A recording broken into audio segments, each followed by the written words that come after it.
My name is Abigail, and at 34, I had thought that marrying Martin, the kind 36-year-old manager of a local home improvement store, would signal the dawn of a rejuvenating chapter in my life.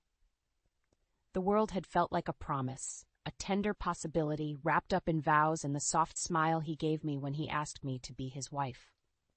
When we got married, Martin moved out of his parents' house to join me in the 3-bedroom apartment I decided to take the plunge and purchase.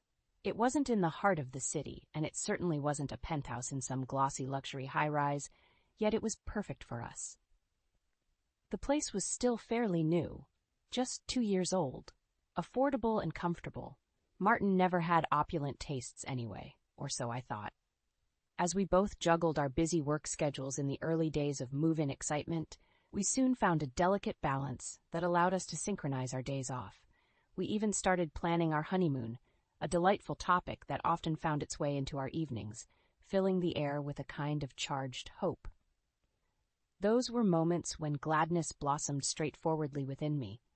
I was truly glad I married Martin.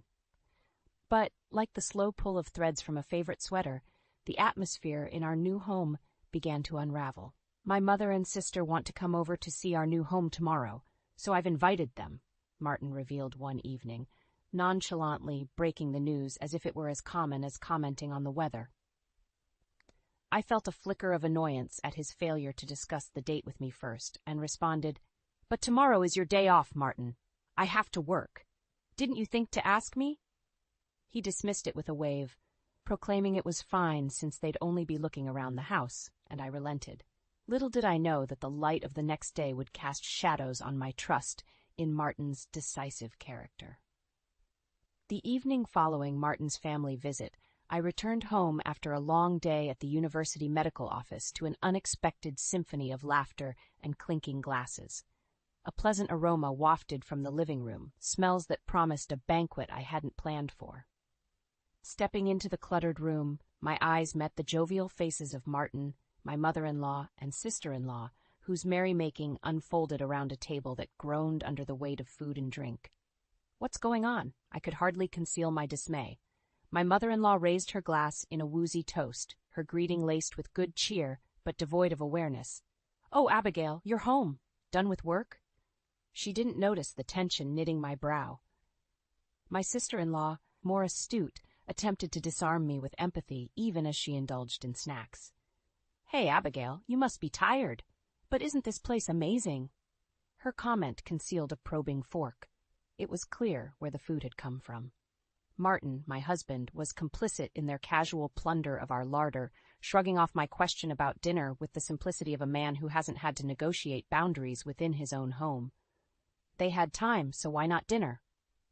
he said with a smile that would normally tug at my heart, if not for the simmering discontent within me. The situation began to dawn on me like a cold sunrise. They were using our groceries. The thought threatened to curdle the last reserves of my calm. The alcohol, the high-quality meats we took pains to select, even the snacks my sister-in-law treated herself to, they all came from our provisions.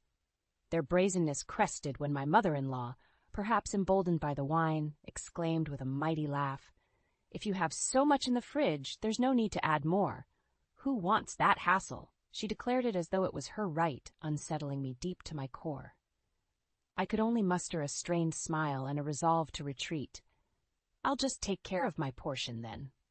The response was feigned cooperation. I wasn't going to unravel at the seams. Not yet. But as I turned toward my room, the door slammed, a little louder than intended.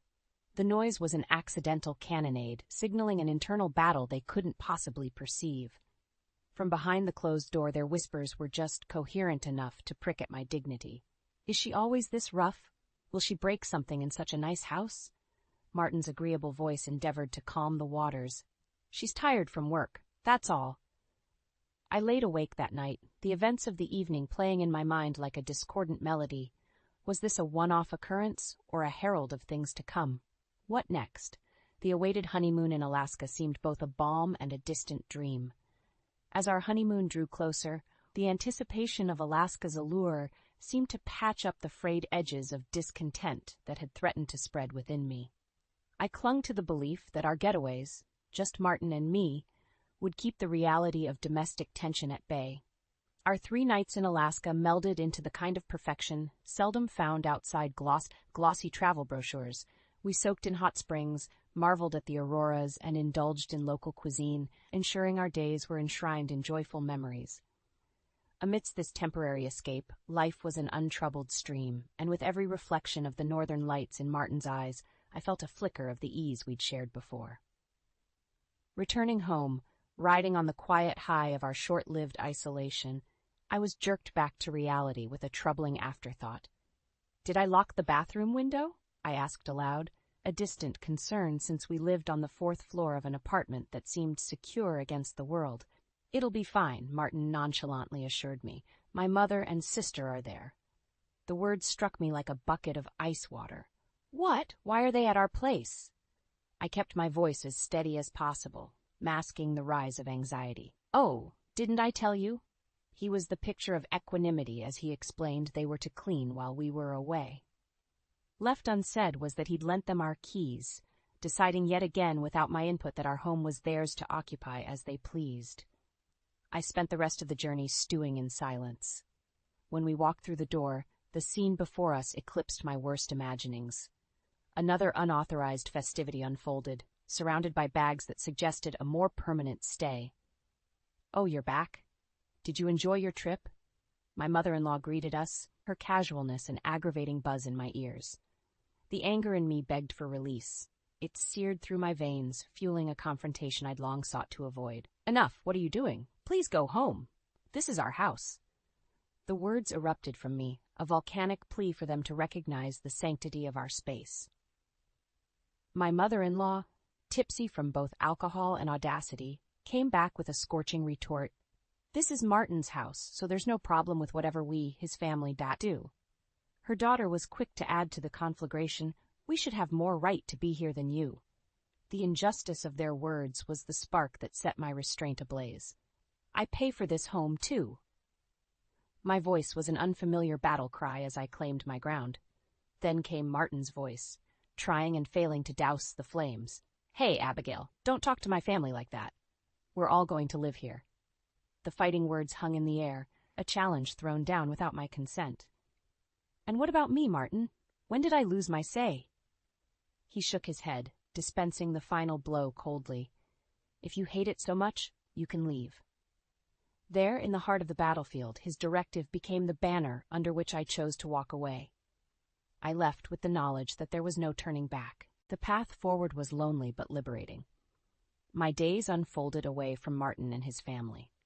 They took their shape as I filed for divorce, sought counsel, and found solace in new beginnings. His world receded, a tale of 2 months told in unanswered calls and sent straight to voicemail. The day came when Martin's voice broke through the barrier, the desperation evident even through the receiver. Faye, what are you doing? Come back now, he pleaded. His panic hinted at underlying currents I hadn't directly witnessed but recognized. The careful facade he held, the financial stability that was more mine than his. I'm broke, he confessed. I'm drowning in debt. The truth of our married life was laid bare. Without my substantial contributions, he was left to flounder in a reality he couldn't afford, compounded by the excessive spending habits of his jobless relatives. The anger that Martin's situation sparked within me was a distant ember by the time the divorce papers arrived. It was time to confront the final chapter of our shared story. The day I returned to the apartment to gather my remaining belongings, I felt the weight of finality. Martin, pale-faced and anxious, attempted to salvage the shards of our fragmented life. Faye, you really saved me, he said weakly, a man grasping at straws. I'm already $10,000 in debt. Without you, it will only get worse. I could only manage a wry smile. The absurdity of the situation was almost laughable, if it hadn't been so pathetically sad. Then maybe it's time for your mother and sister to start working.